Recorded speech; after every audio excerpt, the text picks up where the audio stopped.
পরামর্শ করে বানান নাই, উনি 6 জনের একটা কমিটি বানায় গেছে। কি বানিয়ে গেছে? তার ইন্তেকালের পর ওই কমিটি সিনিয়র অন্য সাহাবীদের সাথে আবার পরামর্শ করে, আমানতদার সাহাবীদের সাথে, বুদ্ধিমান সাহাবীদের সাথে পরামর্শ করে হযরত ওমর, হযরত ওসমানকে খলিফা বানাইছে। হযরত ওসমান রাদিয়াল্লাহু তাআলা আনহু উনি শহীদ হয়েছে, ওনার স্বাভাবিক মৃত্যু হয় নাই। হযরত ওমরেরও স্বাভাবিক মৃত্যু হয় নাই, তিনিও শহীদ হয়েছেন। হযরত ওসমান শহীদ হওয়ার পরে সাহাবীদের পরামর্শে তিনি আবার হযরত আলীকে খলিফা নির্বাচন করছেন। এই যে পরামর্শ, এই যে মতামত, এইটারে এখন আধুনিক ভাষায় আমরা ভোট বলি। ভোট, পরামর্শ, মতামত, রায়। এই রায়ের ভিত্তিতে হযরত আলী রাদিয়াল্লাহু তাআলা আনহু খলিফা নির্বাচিত হয়েছেন। হযরত আলী শহীদ হয়েছেন, তিনিও শহীদ। হযরত ওমরও শহীদ, স্বাভাবিক মৃত্যু হয় নাই। হযরত ওসমানও শহীদ, স্বাভাবিক মৃত্যু হয় নাই। হযরত আলীও শহীদ, স্বাভাবিক মৃত্যু হয় নাই। এরপর হযরত আলী ইন্তেকালের আগে তার ছেলে হযরত হাসানকে, সাহাবীদের পরামর্শের ভিত্তিতে হযরত হাসানকে খলিফা হিসাবে ঘোষণা দিয়েছেন।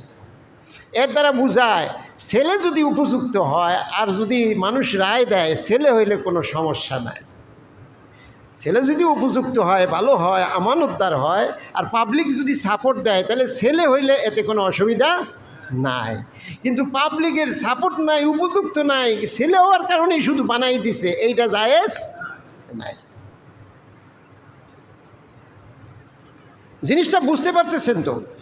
এরপরে হযরত হাসান রাদিয়াল্লাহু তাআলা আনহুর সময়ে আবার হযরত মুআবিয়া রাদিয়াল্লাহু তাআলা আনহু, এই দুই মত হলো। কেউ হযরত হাসান রাদিয়াল্লাহু তাআলা আনহুকে খলিফা, রাষ্ট্রপ্রধান মানলেন, আর কেউ মুআবিয়া রাদিয়াল্লাহু তাআলা আনহুকে মানলেন। শেষ পর্যন্ত তাদের মধ্যে বিরাট ঘটনা, দ্বন্দ্ব হয়েছে। এই দ্বন্দ্বের সমাপ্তি হলো, মীমাংসা হলো এভাবে যে হযরত হাসান তিনি বললেন, আমরা কোনো এরকম দ্বন্দ্ব চাই না, ফাসাদ চাই না।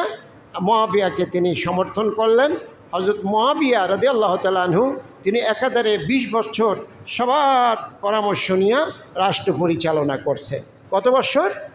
20 বছর। এই 20 বছর পর তিনি আবার ওনার ছেলেকে ইয়াজিদকে খলিফা হিসাবে ওসিয়ত করে গিয়েছেন। কিন্তু কাউকে ওসিয়ত করে গেলেই, একজনে ওসিয়ত করে যেতে পারেন, কিন্তু ওসিয়তটা কার্যকরী হবে পরবর্তী রায়ের উপরে, পরবর্তী পরামর্শের উপরে। ওসিয়তের উপরে যদি অন্যদের রায় না থাকে, পরামর্শ না থাকে, ওই ওসিয়ত কার্যকরী করা জরুরি না।